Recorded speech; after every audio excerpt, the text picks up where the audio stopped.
25% of humans are afraid to lose their job to AI. 38% of adults are afraid to lose their jobs or to get fired. 44% of adults are afraid of death. 57% of adults are afraid of the process of death. And 77% of adults are afraid of public speaking. I thought that was so funny because how are you going to be more afraid of standing in front of a crowd and speaking than dying? Well, let me ask you a question. What scares you? What scares you? You see, last night I had one of the scariest dreams I've had in a long time. It was so funny. I was at a park. It was a park I couldn't even recognize, but everything was calm. And there was a playground there. And I remember seeing this this old lady, walking towards me, and she walked right up to me and she says, "Jacob, today you're going to save a life. And it's going to be a 3-year-old boy." And then she turns around and kind of floats away, walks away. I couldn't tell if she was an angel or the bird lady from Home Alone 2, Lost in New York. But as she floated away and walked away and she told me, "I'm going to save a life today," and I'm at a playground and there's a bunch of kids that are there, my throat started to shut. My hands started to get clammy. My heart started to beat because I did not want that type of responsibility. I was afraid. I was absolutely scared. But I was very, very passionate about this goal. I started walking around and I'm looking at all these 3-year-old boys and I'm surprised that in my dream I didn't get arrested. So I'm looking around and I'm looking for who is she talking about? Who am I going to save? And I see this 3-year-old boy and he's choking on candy. And I go over and his mom's frantic. She's got a baby in a crib, in a stroller. And she can't help him. So I grab him, give him the Heimlich that I was taught in middle school. And out pops the candy. And I hand him back to his mom and his mom says, "Thank you. I appreciate it. Ethan will forever be thankful and grateful for what you did today."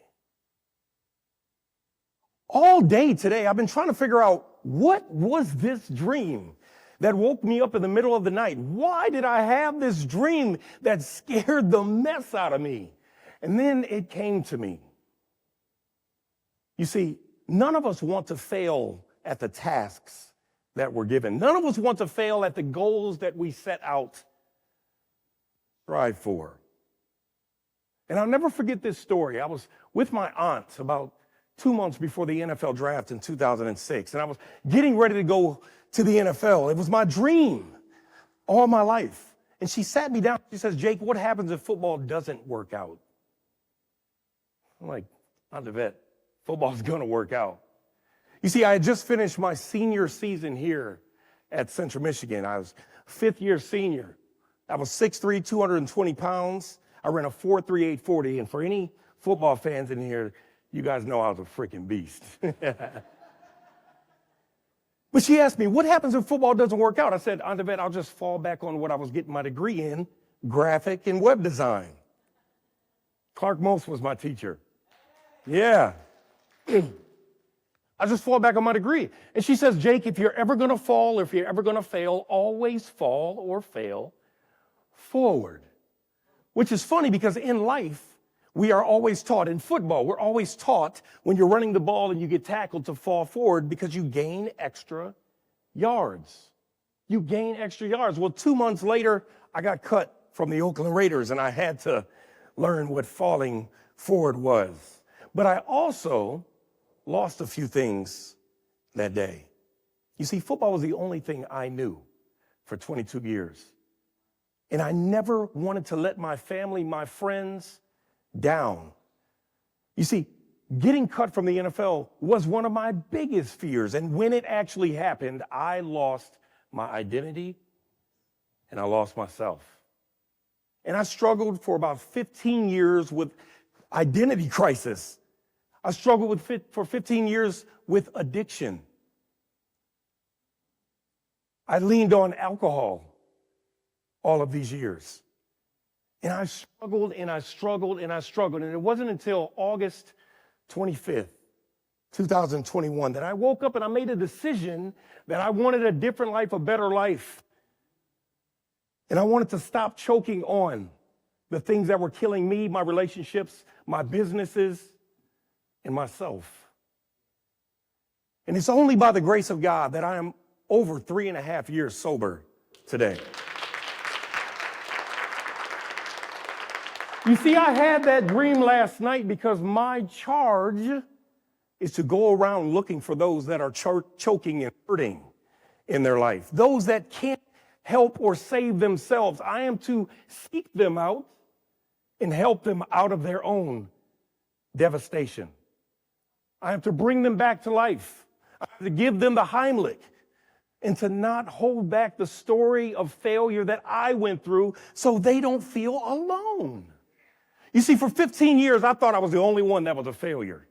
I thought I was the only one that failed in life. But here's the problem. I wasn't failing. I was failing forward. Everything that I went through in my life, in my career, in my relationships, I learned from. And I gained extra yards in my life. There's a gentleman that did this perfectly. His name is Roger Bannister. And for those that don't know who Roger Bannister is the first human being to ever break the 4-minute mile barrier. You see, back in 1947, he joined Oxford University as a freshman. He was a medical student, and he tried out for the track team. And to be quite frank, Roger Bannister sucked at running. He didn't make the first team, he didn't make the second team, and he barely made the third team. And the only reason why they allowed him on the third team was because they needed pace runners for the first and second teams. Well, he did this for his freshman year, but his sophomore year, he steps on a track for a mile race. And instead of running off the course after setting the pace, he decided, I'm going to finish the race. Could you guys imagine a pace car in a NASCAR race, not driving off, but finishing the race? And not just finishing the race, but actually winning. You see, Roger Bannister started off as a sophomore, as a pace runner, finished the mile race, and won. He won at a time of 4 minutes and 29 seconds. This is when the coaches are like, okay, there's something about this kid. He's very special. Well, here's the thing about the 4-minute mile barrier. Back in the early 40s and 50s, doctors, experts, and physicians all said that if you tried to push your body that hard, that far, that fast, your heart could explode. Your heart could explode. Roger Bannister stepped on a track in 1953, and he's like, my heart's not going to explode. I'm a medical student. I already understand how my body works. He steps on a track in May of 1953, runs lap 1, 2, 3, 4, comes in at a time of 4 minutes and 3 seconds. Roger Bannister on that day, he says, you know what? Today I failed. Today I failed. But one thing that I realized is that the 4-minute mile is not impossible. It is possible. So on May 6, 1954, he steps back on a track, runs lap 1, 2, 3, 4. There is a crowd full of people waiting to watch him fail again. He runs through his coach's arms, and after 3 minutes, the announcer announces,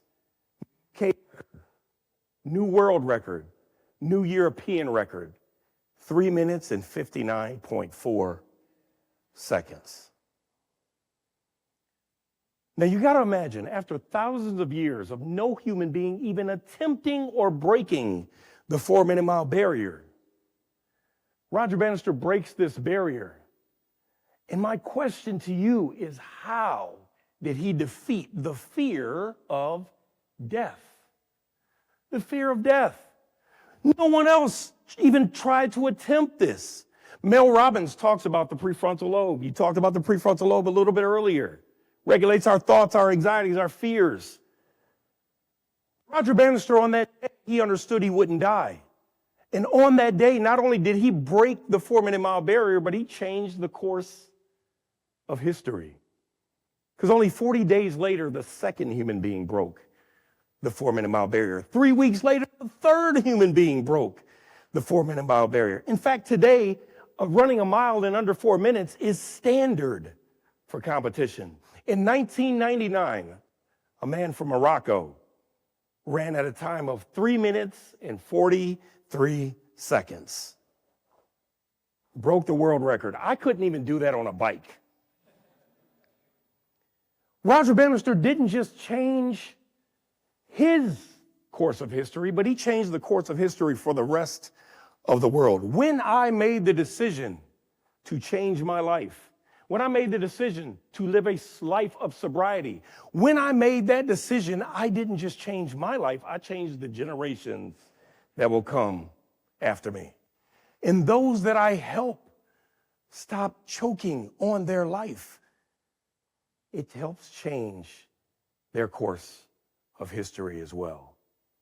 I was studying this word, this 4-letter F word, fear. And I learned that there are 7 levels of fear. Did you guys know that? There's 7 levels of fear, from trepidation to desperation, anxiety, nervousness, dread, terror, horror, all the way up to the top. Studies show that most human beings operate every day in the 3 middle levels of fear: anxiety, desperation, and dread. There are some celebrities that have some very funny fears and phobias. Adele, famous British singer, is deathly afraid of large crowds. This is why she usually books small, intimate venues. Matthew McConaughey, one of my favorite actors, is deathly afraid of revolving doors. Oprah Winfrey, everyone knows Oprah, she's deathly afraid of balloons. Because you guys imagine all the cars she's giving away? She's like, guys, no balloons. Richard Branson, British billionaire, deathly afraid of public speaking. All the pitches, all the investor meetings he's done, he's scared to speak in front of people. Now, could you imagine if they allowed their fears to prevent them from their passions? Could you imagine? Why are we afraid of the things that we are afraid of? Now, I know that you guys are sitting there and you're like, I'm not afraid of those phobias, but there is a similar phobia that all of us had when we were growing up, and that is the fear of the dark. The fear of the dark. But why were we afraid of the dark? Because darkness is simply the absence of light. I don't think we're afraid of the darkness. I think that we are afraid of what could be in the dark, because we as human beings hate unpredictable things. This is why most of you guys have your calendar up to date for the next 2 to 3 months, right? We hate unpredictable things because us type A people love to be in control. It's a false sense of control, because here is the reality, guys.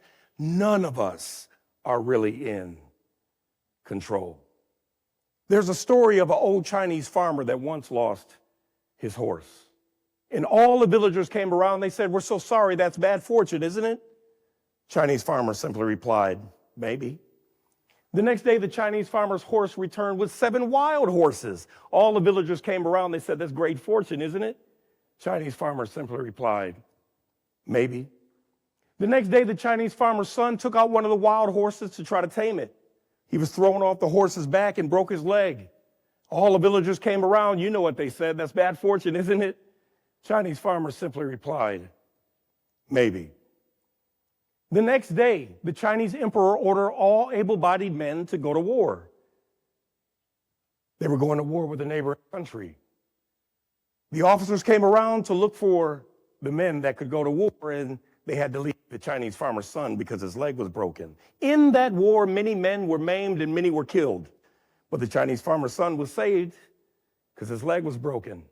All the villagers came around. You know what they said. "That's great fortune, isn't it?" The Chinese farmer simply replied, "Maybe." In China, there's a saying. Whenever anything bad happens, they always say, "Sai Wun Shima." Sai Wun Shima means remember the old Chinese farmer that once lost his horse. Because listen, the old Chinese farmer understood that in life, good things are going to happen, but they could come with a curse. Bad things will happen in your life, but they could come with a blessing. The old Chinese farmer understood that life was not happening to him. Life was actually happening for him.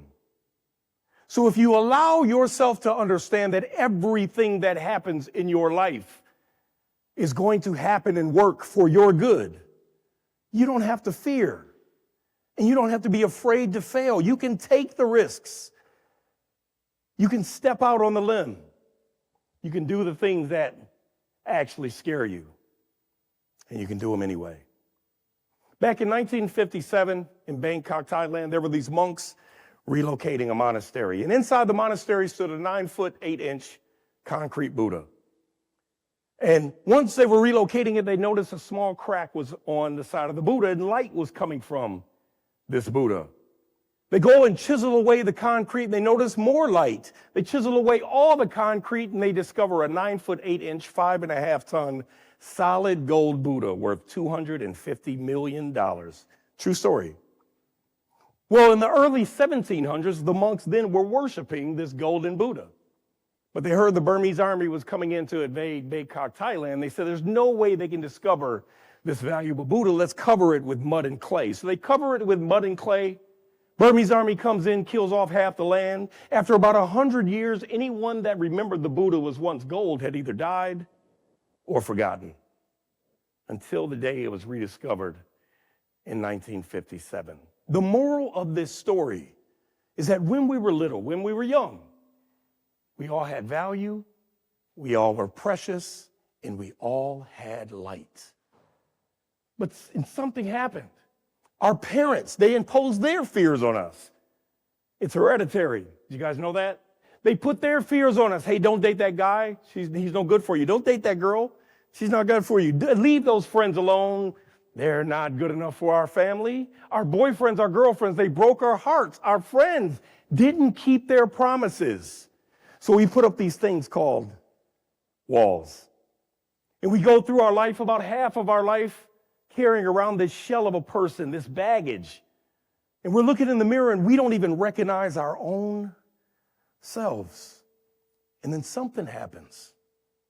Something happens, whether it's a divorce, a health scare, you get fired from your job, might be in a car accident, and a little bit of that clay falls off, a little bit of that shell breaks off, and somebody comes to you and they say there's something special about you. There's something more you should be doing with your life. And you get to a point and you say, you know what, you're right. I'm going to live the rest of my life unapologetically, and I don't care what anybody thinks. Most people think this is a midlife crisis. This is not a midlife crisis. What is happening is you are rediscovering the light that God buried deep inside of you that the world tried to take away. And I challenge each and every one of you guys tonight when you lay your head on the pillow. If you're carrying around a shell, I hope this story today is going to help you start to crack that shell.